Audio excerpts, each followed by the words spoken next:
Hello, Yari Fushimitsu here. Welcome to Let's Play Ape Escape 2, Part 18.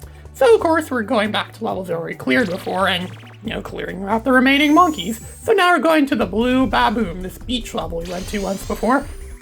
What more can I say? It's a beach. Well, actually, there was a lot more I could say, 'cause there's this whole intricate underwater tunnel system. You have to use a submarine and navigate through these intricate corridors. If you capture all the monkeys that are on the beach and the monkeys around there, you don't even go to that part at all the first time you run through this level.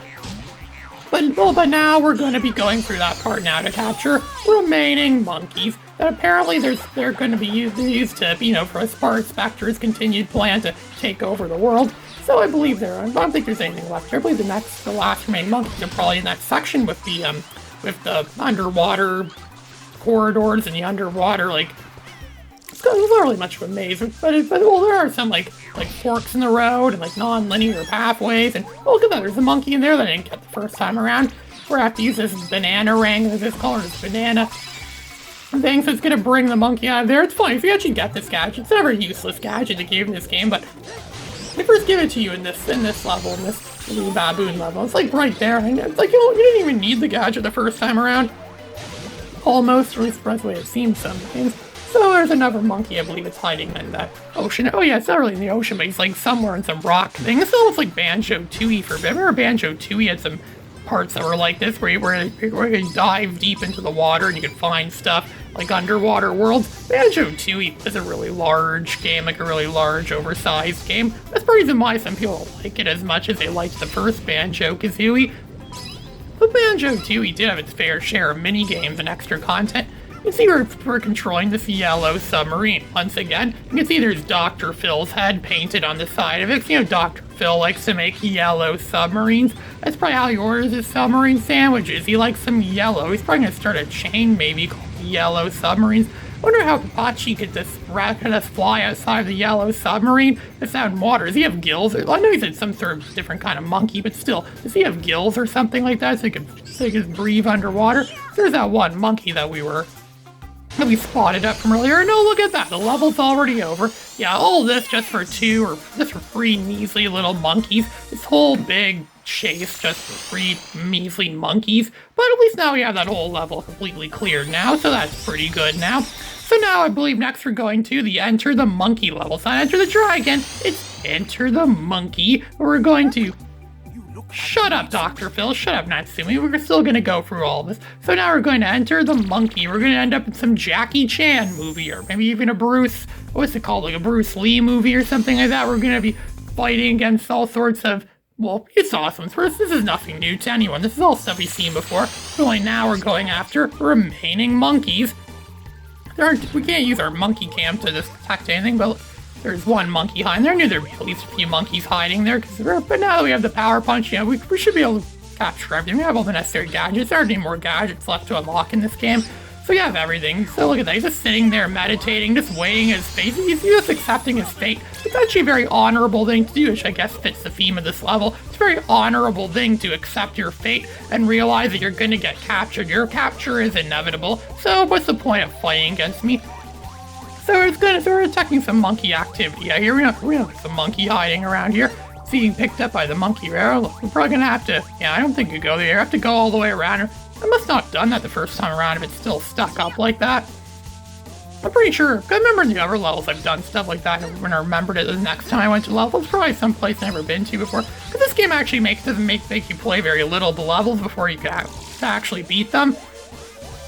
And then it makes you go back and really get the whole full experience of the level the second time you play through them, which is what we're doing now. I guess they were a little bit more elaborate that way in that sense. Since the first game, I think this is the same thing as the first game, but I guess they want to do something a little more unique and more original. I think the first game kind of did offer, but not as much as this one.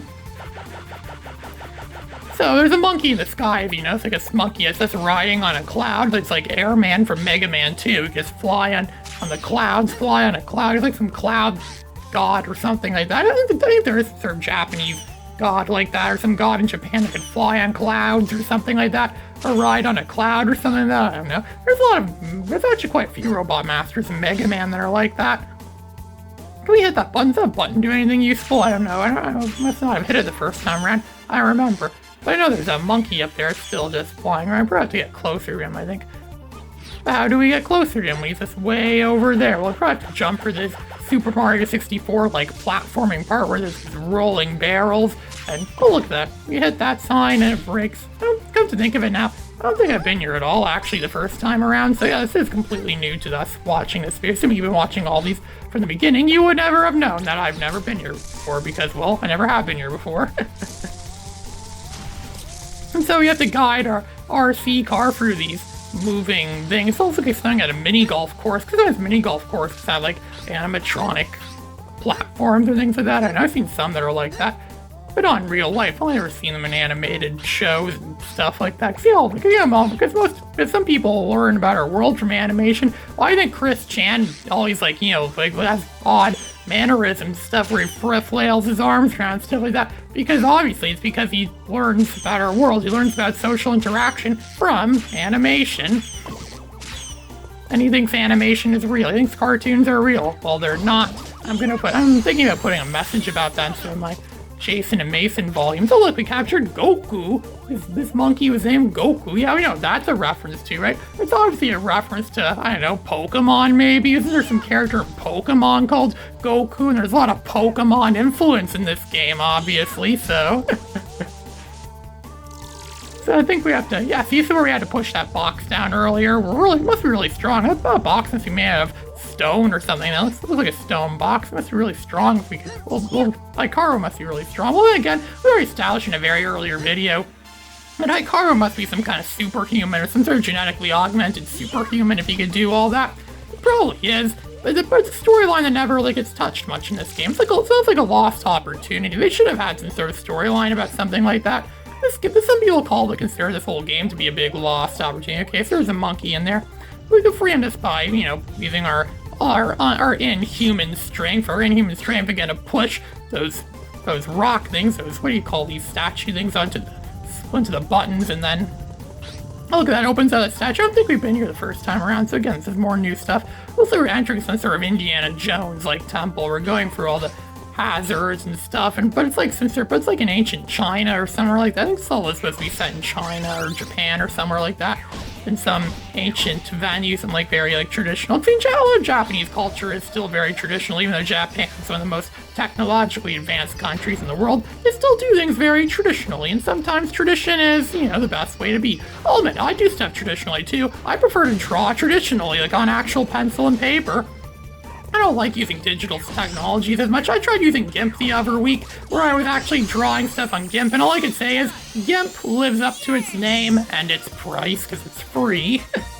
But really, I prefer to draw stuff traditionally, using pencil and pencil crayons and paper and actual. Yeah, I thought I draw comics. I've been drawing a lot of comic books lately, and that's how I draw them. If I draw them on real, actual paper, that's the better way to do it a lot of times. That's how people back in the good old days did it, so that's what I'm gonna do. I'm gonna draw it traditionally because it works better for me. And traditional is, like I said, overall better way. Apparently they don't like using credit cards or debit cards much in Japan for that same frame, but then again, a lot of people don't like debit cards or credit cards anyways. I'm gonna skip most of this level. Well, most of the parts. A lot of this level is just us going for those intricate corridors again that we went for the first time around, only to enter in this courtyard, this whole large ancient Greek courtyard filled with stars and so much stuff. There's so many monkeys, and all of them are in this one section. So we're gonna spend like 4 minutes just going through trying to find those last remaining monkeys. And we could have just, they should have just given. I think that was kind of unnecessary. They made us go for the whole level again just to get to this one specific part. They should have made some sort of maybe they could have made some sort of teleport thing like in Banjo-Tooie. Yeah, I'm referencing Banjo-Tooie again. Banjo-Tooie. I think even the original Banjo-Kazooie did stuff like that too, where it's like a teleporter thing, so you have to walk all the way to the end of a level because of how large levels are. This game I think could have done something like that, but no, they didn't. They like to waste your time. This game does like wasting your time, like to mock you. Sometimes when you end a level the first time around, there's still monkeys on the screen dancing around as you clear the level. It's like the game's mocking you that you're gonna have to return at some point later in this game. This whole game, some people consider this whole entire game to be a mockery to the Ape Escape series. The people that love the original Ape Escape, what do they have to say about it? This game is still really good regardless. And look at that, you can really score a lot of coin in this level. Those thieves we saw at the casino level in Vegas are still going to be running around. They're going to take coins from you, but if you stop them, you can get all their coins. And when you collect them, they're going to eventually multiply into like 5 times 5 and times so much that eventually you're going to end up winning a lot of money off them. Look at that, 10 coins. We're going to get a large sum of money after this.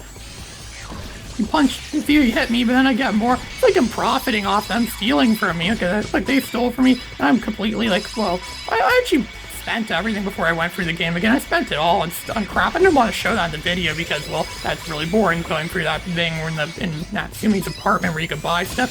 So, but I did spend up absolutely everything I had off screen because, you know, it's really boring.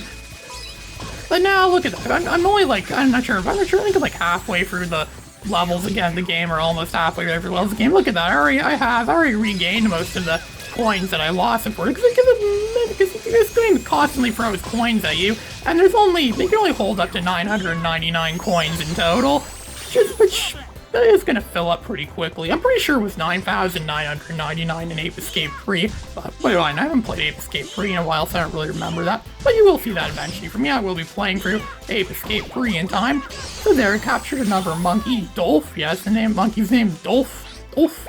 He's a Dolph. He's a Dolph for the Dolph. It's only one more monkey. I think he's one of those fast type monkeys. If only it could be like that trippy monkey we saw in Spain. And this dash ship is also good for speed runs too, so I have to travel through levels much faster than we otherwise would if it was just by foot. I think we captured him. Yes, we captured him there. So we cleared out all the monkeys in ancient Greece now, or Greece or wherever it is. It looks like ancient Greece, but I don't think this game had time trial. I mean, it does have time trial, but it never tells us that. I never really thought that much before. Is this game lying to us? I don't know. So this is Riari Fishimitsu, signing out.